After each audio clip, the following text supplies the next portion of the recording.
إن الحمد لله نحمده ونستعينه ونستغفره ونعوذ بالله من شرور أنفسنا ومن سيئات أعمالنا من يهده الله فلا مضل له ومن يضلل فلا هادي له وأشهد أن لا إله إلا الله وحده لا شريك له وأشهد أن محمدًا عبده ورسوله يا أيها الذين آمنوا اتقوا الله حق تقاته ولا تموتن إلا وأنتم مسلمون يا أيها الناس اتقوا ربكم الذي خلقكم من نفس واحدة وخلق منها زوجها وبث منهما رجالا كثيرا ونساء واتقوا الله الذي تساءلون به والأرحام إن الله كان عليكم رقيبا يا أيها الذين آمنوا اتقوا الله وقولوا قولا سديدا يصلح لكم أعمالكم ويغفر لكم ذنوبكم ومن يطع الله ورسوله فقد فاز فوزا عظيما أما بعد فإن خير الحديث كتاب الله وخير الهدي هدي محمد صلى الله عليه وسلم وشر الأمور محدثاتها وكل محدثة بدعة وكل بدعة ضلالة وكل ضلالة في النار أعوذ بالله من الشيطان الرجيم بسم الله الرحمن الرحيم وجاءت سكرة الموت بالحق ذلك ما كنت منه تحيد وقال النبي صلى الله عليه وسلم لا إله إلا الله إن للموت سكرات رواه البخاري رب اشرح لي صدري ويسر لي أمري واحلل عقدة من لساني يفقه قولي اللهم رب زدني علما آمين.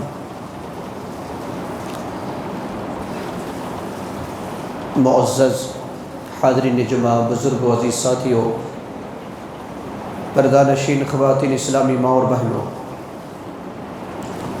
عنوان ہے موت سے قبر تک۔ گزشتہ جمعہ خطبہ میں کتاب و سنت کی روشنی میں آپ کے سامنے یہ بات رکھی گئی تھی کہ موت یقینی طور پر ہر ایک کو آئے گی، چاہے وہ امیر ہو یا غریب، کافر ہو یا مشرک، مومن ہو یہود و نصارہ، مرد ہو یا خاتون، نیک صالح ہو یا بدکار، ہر ایک کو موت آئے گی۔ آج کتاب و سنت کی روشنی میں میں بتانا یہ چاہوں گا کہ موت سے قبر تک، ابھی قبر میں داخل نہیں کیا جائے گا، اس سے پہلے تک کی کیفیت کیا ہوتی ہے، انشاءاللہ کتاب و سنت کی روشنی میں آپ کو بتانے کی کوشش کروں گا۔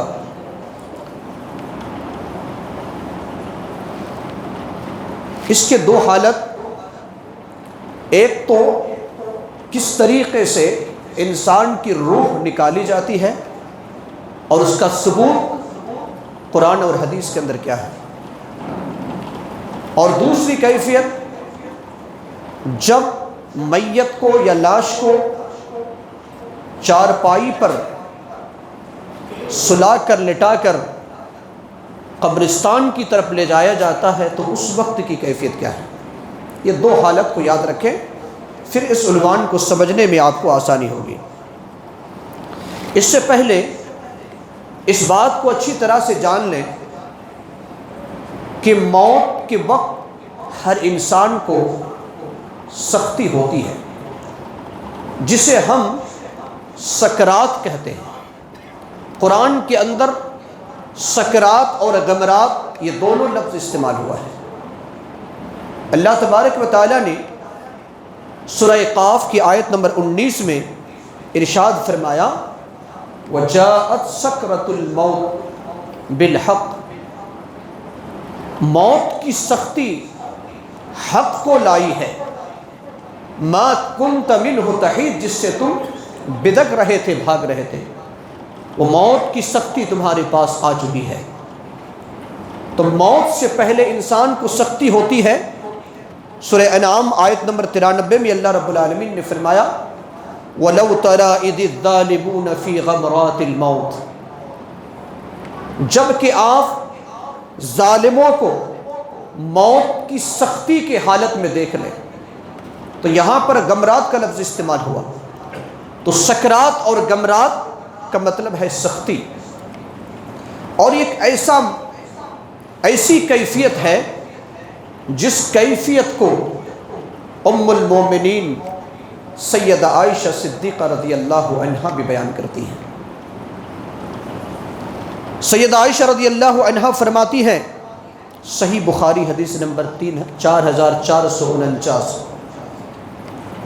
عائشہ رضی اللہ عنہا فرماتی ہیں کہ اللہ تبارک و تعالیٰ نے مجھے کئی نعمتوں سے نوازا، انہی میں سے ایک نعمت یہ بھی تھی کہ آپ صلی اللہ علیہ وسلم کی وفات میرے گھر میں ہوئی، میری باری میں، اور کئی باتیں وہاں پر کہتی ہیں۔ عائشہ رضی اللہ عنہا فرماتی ہیں کہ ایک بڑا سا پیالہ، پانی کا پیالہ رکھا ہوا تھا، وہ پیالہ لکڑی کا ہو یا چمڑے کا ہو، راوی حدیث کو شک ہوا، اور اس میں پانی بھرا ہوا تھا۔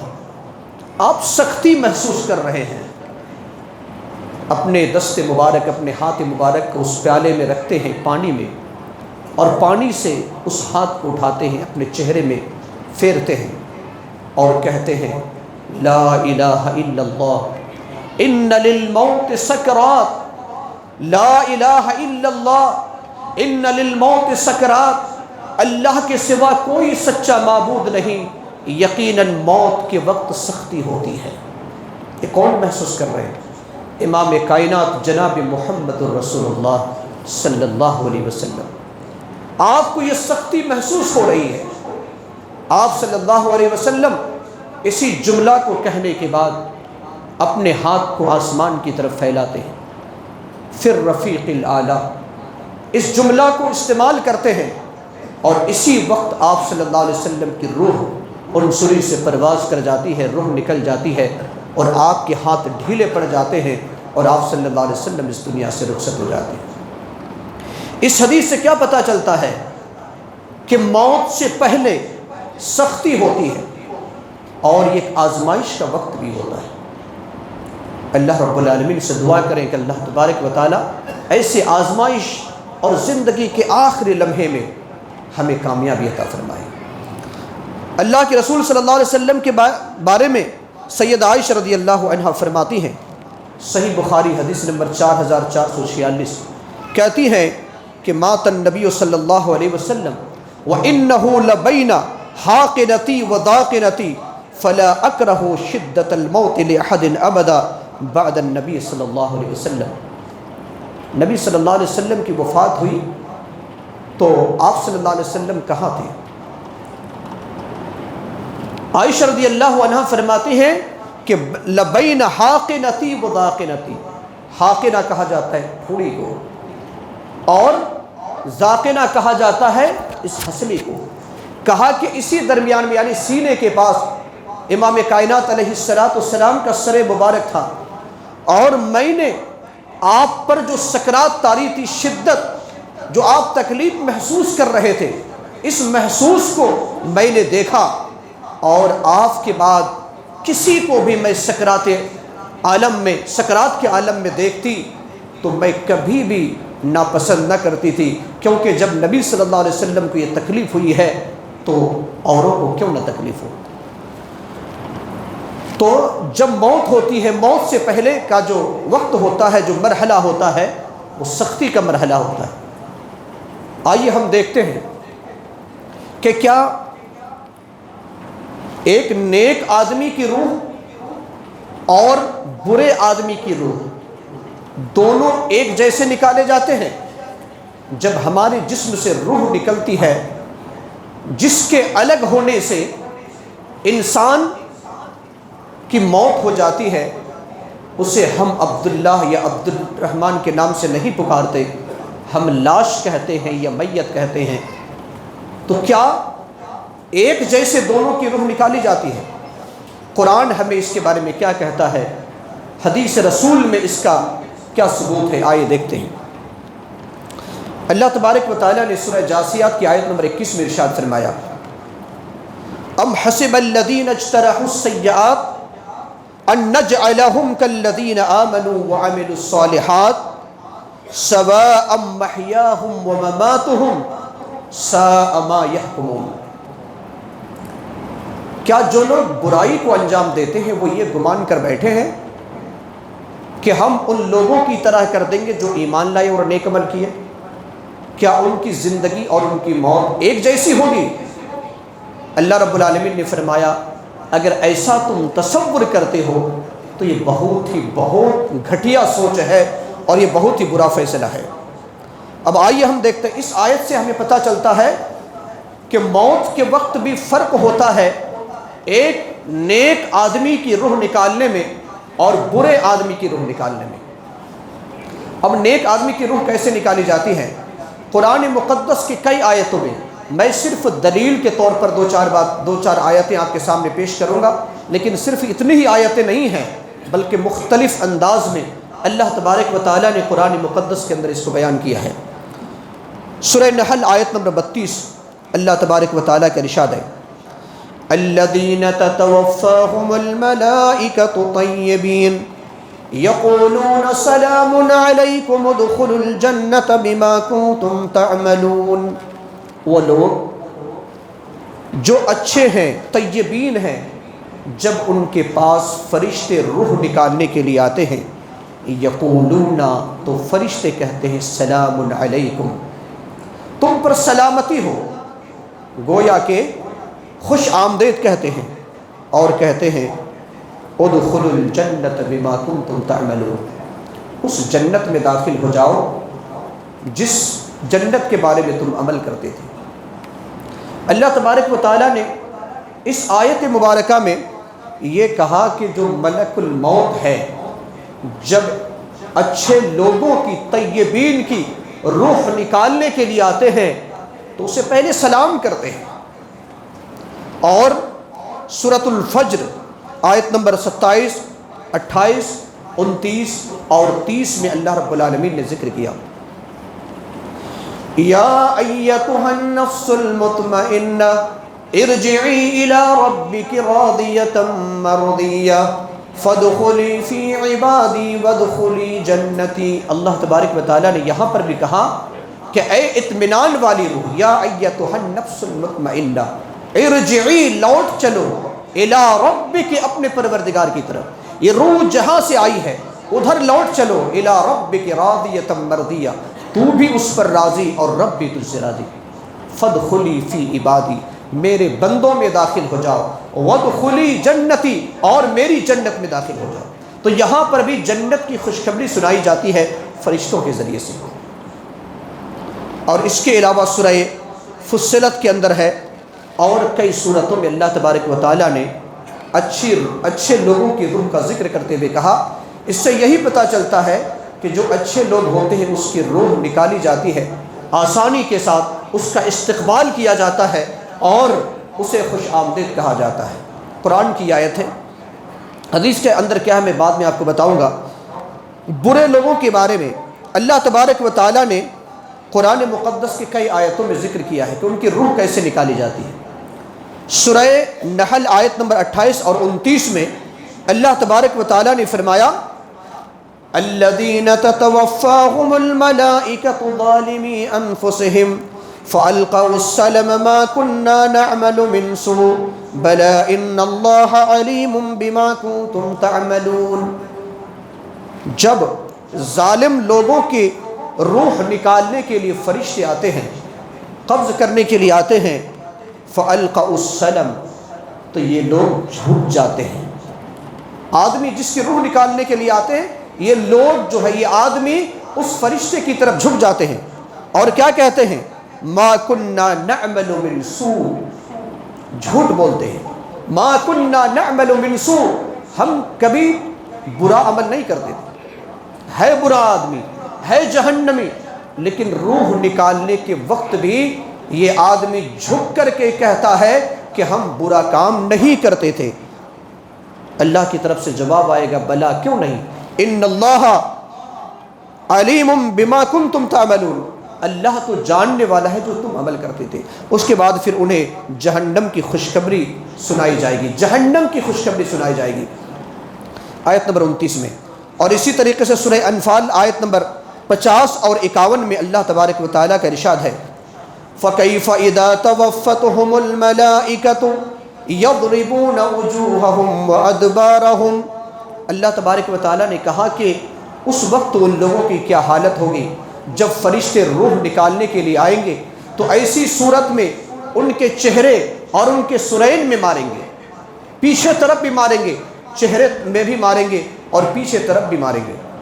اللہ تبارک و تعالیٰ نے یہاں پر جو ذکر کیا ہے وہ یہ کہ جو فرشتے ملک الموت جو برے لوگوں کی روح نکالنے کے لیے آتے ہیں تو یوں ہی نہیں نکالتے۔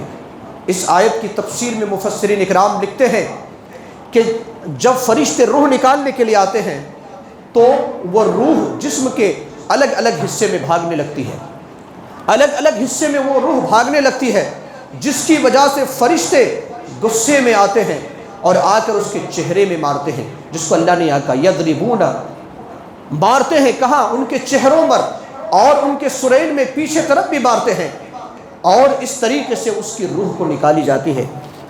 اس کے علاوہ بھی قرآن مقدس کی کئی آیتوں میں اس کا ذکر ہے۔ ایک حدیث جو صحیح مسلم کے اندر ہے اور سنن نسائی کے اندر سیدنا ابو ہریرہ رضی اللہ عنہ سے ہے کہ کس طریقے سے روح نکالی جاتی ہے۔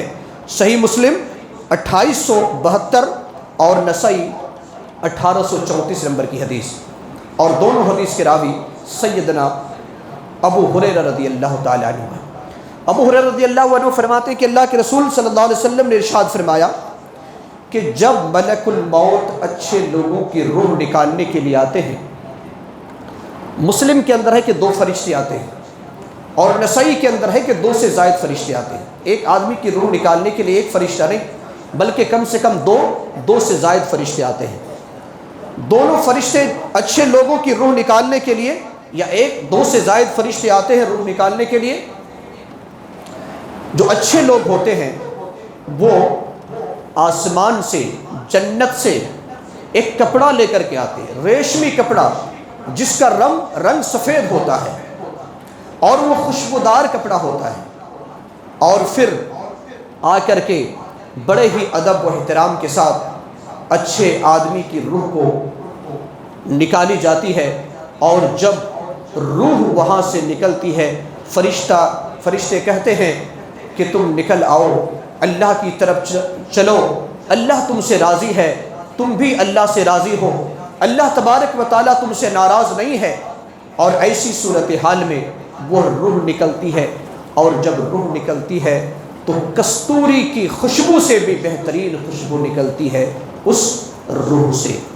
اس روح کو لپیٹ کر فرشتے ایک دوسرے کو، تم لو اس کی خوشبو محسوس کرو، یہ لو، اس طریقے سے ایک دوسرے کو دیتے ہیں، اور پھر وہ پہلے آسمان کی طرف فرشتے جاتے ہیں، وہاں پر ان کا استقبال کیا جاتا ہے، اور کہا جاتا ہے اس کی خوشبو کو پہچان لیتے ہیں کہ یہ جنتی روح ہے، جس کی وجہ سے فرشتے ان کا استقبال کرتے ہیں۔ سلام کرتے ہیں، دوسرے آسمان تیسرے آسمان، اسی طریقے سے جہاں پر علین ہے، جہاں اچھے لوگوں کی روحیں رہتی ہیں، وہاں پر اسے رکھ دیا جاتا ہے۔ جب یہ روح وہاں پہنچتی ہے، سنن نسائی کی روایت ہے، پہنچنے کے بعد وہاں کی جو جنتی روحیں ہیں، مومن کی روحیں، نیک اور صالحین کی روحیں ہیں، وہ بڑی خوشی محسوس کرتی ہیں، بلکہ روحوں میں آپس میں کلام بھی ہوتی ہے، بات چیت بھی کرتے ہیں۔ وہ روح کی جو زندگی ہوتی ہے وہ بات چیت بھی کرتے ہیں۔ کس طریقے سے بات کرتے ہیں؟ آپس میں پہلے ان کا خوش آمدید کیا جاتا ہے، پھر کہتے ہیں یہ کہ کیا بات ہے کہ تمہارے درمیان وہ ایک آدمی تھا، فلاں آدمی تھا، اسے نظر نہیں آ رہا ہے، یہاں پر وہ نظر نہیں آ رہا ہے، اس روح والی زندگی میں علین میں وہ نظر نہیں آ رہا ہے۔ کہا کیا اس کی موت ہو گئی؟ کہا مجھ سے بہت پہلے موت ہو گئی ہے۔ کہا یہ جاننے والا پہلی روح کہتی ہے کہ پھر شاید کہ وہ یہاں پر نہیں بلکہ سجین میں ہے۔ بہرحال تو اس طریقے سے نیک آدمی کی روح کو نکالی جاتی ہے۔ اس کے برعکس امام کائنات علیہ السلام فرماتے ہیں کہ جو برے لوگ ہوتے ہیں اس کی روح نکالنے کے لیے جو فرشتے آتے ہیں، ملک العذاب، جو فرشتے آتے ہیں تو ایک بدبودار ٹاٹ لے کر آتے ہیں، بدبودار ٹاٹ لے کر کے آتے ہیں، اور اس آدمی کے پاس اس طریقے سے رکھا جاتا ہے، اور پھر رکھنے کے بعد کہا جاتا ہے، قرآن کی آیت ہے کہ تم اپنے روح کو نکال کر دو، پھر نکال کر دیتے نہیں۔ اللہ تبارک و تعالیٰ نے قرآن مقدس سورہ نازعات کے اندر بھی اس کا ذکر کیا ہے۔ بہرحال وہ فرشتے کو دیکھ کر کے روح ادھر ادھر بھاگنے لگتی ہے، جس کی وجہ سے اس کو مارا جاتا ہے، اور پھر روح کو کھینچ کر کے وہاں سے نکالی جاتی ہے۔ اور جب روح نکلتی ہے تو بے انتہا بدبودار شکل میں اور بدبودار ہوا کے ساتھ وہ نکلتی ہے، جس کی وجہ سے اس کو لپیٹ لیا جاتا ہے اس بدبودار ٹاٹ میں، اور پھر اسے کوئی خوش آمدید نہیں کہا جاتا بلکہ اس کو جہنم کی خوشخبری سنائی جاتی ہے، اور پھر اسے سجین میں لے جایا جاتا ہے۔ تو یہ مختصراً سی کیفیت جو کتاب و سنت کے اندر اللہ تبارک و تعالیٰ نے اور جناب محمد الرسول اللہ صلی اللہ علیہ وسلم نے بتلایا ہے، اس کو میں نے آپ کے سامنے بیان کیا۔ یہ ایک پہلا حصہ تھا جو اس عنوان کا تھا۔ دوسرا حصہ کیا ہے کہ جب ہم میت کو تیار کرتے ہیں، نہلاتے ہیں، کفن پہناتے ہیں، پھر چارپائی پر لٹا کر ہم اسے قبرستان کی طرف لے جاتے ہیں، اس کے بارے میں کیا ہے؟ یہ جو انسان کا آخری سفر ہوتا ہے، زندگی کا نہیں، موت کا پہلا سفر، زندگی لوگوں کے اعتبار سے آخری سفر ہوتا ہے۔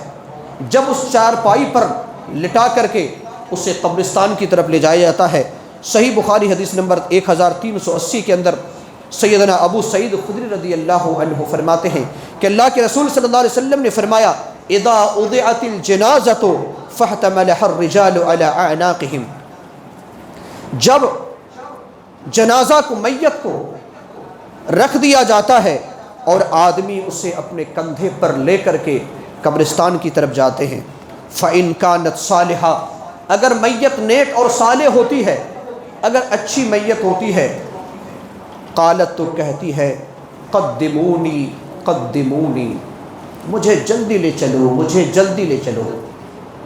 اب دیکھیے یہاں بی بی کو چھوڑ کر کے وہ انسان جا رہا ہے، وہ مردہ جا رہا ہے، بیوہ کر کے، اپنے اولاد کو یتیم کر کے، اپنے رشتہ داروں کو چھوڑ کر، پھر بھی کیا کہتے ہیں؟ قدمونی قدمونی، مجھے جلدی لے چلو، مجھے جلدی لے چلو۔ کیوں؟ وجہ کیا ہے؟ کیوں مطالبہ کرتا ہے ایک مردار کہ جلدی لے کر چلو؟ اللہ کے رسول صلی اللہ علیہ وسلم فرماتے ہیں کہ اس کے جو جنت کے منظر ہے اس کے سامنے دکھایا جاتا ہے۔ اب اس جنت میں کون داخل نہیں ہونا چاہے گا؟ کون داخل نہیں ہونا چاہے گا اس جنت میں؟ اور آگے فرمایا، وَإِن كَانَتْ غَيْرَ صَالِحَةٍ، اگر وہ میت یا مردہ انسان اگر برا ہے، صالح اور نیک نہیں ہے، قالت، تو میت کہتی ہے، یا ویلہا، این یذہبون بہا، ہائے افسوس مجھے کہاں لے جایا جا رہا ہے، یہ لوگ مجھے کہاں لے کر جا رہے ہیں۔ اللہ کے رسول صلی اللہ علیہ وسلم فرماتے ہیں یسمع صوتها کل شیء الا الانسان، اس آواز کو، قدمونی قدمونی کی آواز کو، اور مجھے کہاں لے جایا جا رہا ہے، اس آواز کو انسان کے علاوہ ہر چیز سنتی ہے۔ بیل بھی سنتے ہیں، بکری بھی سنتی ہے، اسی طریقے سے جتنی مخلوقات ہے، کل شیء کا لفظ استعمال ہوا کہ ہر مخلوق، ہر چیز اس آواز کو سنتی ہے سوائے انسان کے۔ وَلَوْ سَمِعَهَا الْإِنسَانُ لَصَعِقَ، اللہ کے رسول صلی اللہ علیہ وسلم فرماتے ہیں کہ اگر انسان اس آواز کو سن لے تو بے ہوش ہو جائے۔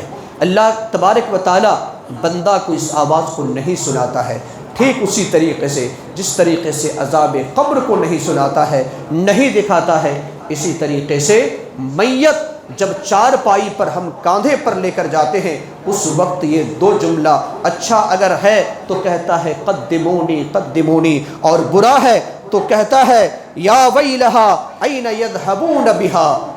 اس طریقے سے الفاظ کو استعمال کرتے ہیں۔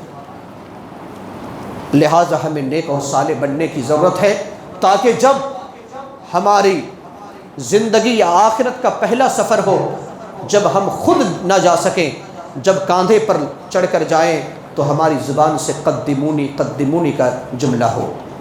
ایسے ہمیں عمل کرنے کی ضرورت ہے۔ دوسری چیز، اس سفر میں انسان کے ساتھ کیا کیا چیز جاتی ہے۔ جب میت کو ہم نے چار پائی پر لٹا دیا، کاندھے پر ہم نے لادا، تو اس کے ساتھ کتنی چیزیں جاتی ہیں؟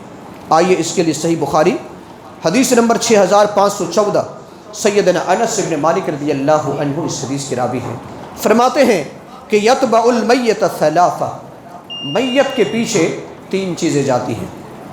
کتنے؟ تین چیزیں۔ فیرجع اثنان ویبق معہ واحد، اور تدفین کے بعد دو چیزیں واپس آ جاتی ہیں اور تدفین کے ساتھ ایک چیز رہ جاتی ہے۔ یتبعہ اہلہ ومالہ وعملہ، میت کے پیچھے اس کے رشتہ دار جاتے ہیں، اس کے مال جاتے ہیں اور اس کے عمل جاتے ہیں۔ مال چاہے غلام ہو، چاہے فاوڑے ہو، کدال ہو یا چارپائی ہو، کچھ بھی ہو جو اس کے کام کے ہیں وہاں تک جاتے ہیں، اور تیسرا جو ہے وہ عمل جاتا ہے۔ یہ تین چیزیں میت کے پیچھے جاتی ہیں۔ فَيَرْجِعُ أَهْلُهُ وَمَالُهُ، اس کے اہل بھی لوٹ آتے ہیں، اس کے مال بھی لوٹ آتے ہیں، وَيَبْقَ عَمَلُهُ، اور اس کا عمل اس کے ساتھ باقی رہتا ہے۔ کیا باقی رہتا ہے؟ عمل باقی رہتا ہے۔ یہ وہی عمل جس میں ہم پیچھے ہیں۔ آج اپنے اہل کو بڑھانے کے لیے، اپنے مال کو بڑھانے کے لیے، اپنے اہل کو خوش رکھنے کے لیے اپنے اعمال کو ضائع کر رہے ہیں، برباد کر رہے ہیں، جبکہ قبر کا ہمارا ساتھی کیا ہے؟ ہمارا عمل ہے۔ ہمارا اہل وہاں پر نہیں رہے گا۔ اسی لیے کسی شاعر نے کہا تھا کہ کہا احباب نے ہر دفن کے وقت، کہا احباب نے ہر دفن کے وقت، اب ہم وہاں کا کیا حال جانے، لحد تک آپ کی تعظیم کر دی، آگے آپ کے نامہ اعمال جانے۔ ہر احباب یہی کہتا ہے، جب ایک انسان کی موت ہو جاتی ہے اسے بڑے ہی پیار سے نہلایا جاتا ہے، اس کے لیے رویا جاتا ہے، کپڑے پہنائے جاتے ہیں، چارپائی پر لٹایا جاتا ہے، بڑے اچھے انداز میں اس کو لے جایا جاتا ہے، نماز جنازہ پڑھی جاتی ہے، اور پھر قبر میں آہستہ آہستہ اسے لٹایا جاتا ہے، اتارا جاتا ہے، دفنا دیا جاتا ہے۔ اسی لیے ہم ہمیشہ اپنے میت کے ساتھ نہیں رہتے۔ کہا احباب نے ہر دفن کے وقت، اب ہم وہاں کا کیا حال جانے، لحد تک، لحد قبر کو کہا جاتا ہے، لحد تک آپ کی تعظیم کر دی، آگے آپ کا نامہ اعمال جانے۔ لہٰذا مسلمانوں، ہماری ذمہ داری ہے کہ ہم نیک عمل کریں تاکہ جب ہم سفر میں جائیں تو دو جملہ میں سے قدمونی قدمونی کا جملہ ہماری زبان سے نکلے، اور ہمارا جو قبر کا ساتھی عمل ہو وہ عمل زیادہ ہو۔ کیونکہ سیدنا ابو ہریرہ رضی اللہ عنہ کے بارے میں آتا ہے، جب وہ سکرات میں تھے، جب وہ موت اور زندگی کے درمیان میں تھے، کچھ لمحہ کے بعد ان کی موت آنے والی تھی، ابو ہریرہ کہتے ہیں کہ وہ خوب رونے لگتے ہیں، رو رہے ہیں۔ صحابہ اکرام ان کے ساتھ ہی آ کر کہتے ہیں آپ تو اللہ کے رسول صلی اللہ علیہ وسلم کے خاص صحابی ہیں، آپ نے اتنی حدیثوں کو عوام تک پہنچایا ہے، پھر آپ کیوں روتے ہیں؟ کہا کہ میں موت سے نہیں رو رہا ہوں، مجھے موت آئے گی اس وجہ سے مجھے رونا نہیں آ رہا ہے، میں اس وجہ سے رو رہا ہوں کہ جس سفر میں میں جا رہا ہوں یہ سفر بڑا لمبا ہے، یہ سفر بڑا طویل ہے، اور میرے پاس عمل بہت قلیل ہے، میرے پاس عمل زیادہ نہیں ہے۔ ایسے صحابی جس کو جنت یقینی ہے، وہ صحابی اگر کہے کہ میرے پنجی سفر کے پنجی بہت کم ہے اور ہم بے فکر ہو کر اپنی زندگی کو گزاریں، یہ کیسے ہو سکتا ہے مسلمانوں؟ لہٰذا ہم اپنی زندگی کو درست کریں، اپنے اعمال کو صالح میں تبدیل کریں، تاکہ ہم قیامت سے پہلے تک قبر کی جو زندگی ہو وہ بہترین زندگی ہو۔ انشاءاللہ آئندہ جمعہ خطبہ میں اس عنوان کا تیسرا حصہ آپ کے سامنے پیش کیا جائے گا کہ برزخی زندگی کیسی ہوگی۔ اللہ تبارک و تعالیٰ سے دعا ہے کہ اللہ تبارک و تعالیٰ ہم تمام لوگوں کو کتاب و سنت پر عمل کرنے والا بنائے۔ اے اللہ ہمیں جب تک زندہ رکھ، ایمان کی حالت میں زندہ رکھ، جب اپنے پاس بلا ایمان کی حالت میں بلا۔ اے اللہ ہمیں موت کے سکرات سے محفوظ رکھ، جس وقت ہمیں روح نکالنے کے لیے ہمارے پاس فرشتوں کو بھیج، اے اللہ اس وقت آزمائش میں ہم کامیاب ہو جائیں۔ اے اللہ اس وقت لا الہ الا اللہ اور محمد الرسول اللہ یہ کلمات ہماری زبان سے نکلے، اللہ تو اس کی توفیق عطا فرما۔ اے اللہ ہم میں سے جو بیمار ہے اے اللہ تو نے شفاء کاملہ اور صحت عاجلہ نصیب عطا فرما، جو جس پریشان حال میں مبتلا ہے ان کی پریشانی کو دور فرما دے۔ اے اللہ ہمارے خطاؤں سیئات کو درگزر فرما، ہمارے نیکیوں کو قبولیت کا درجہ عطا فرما۔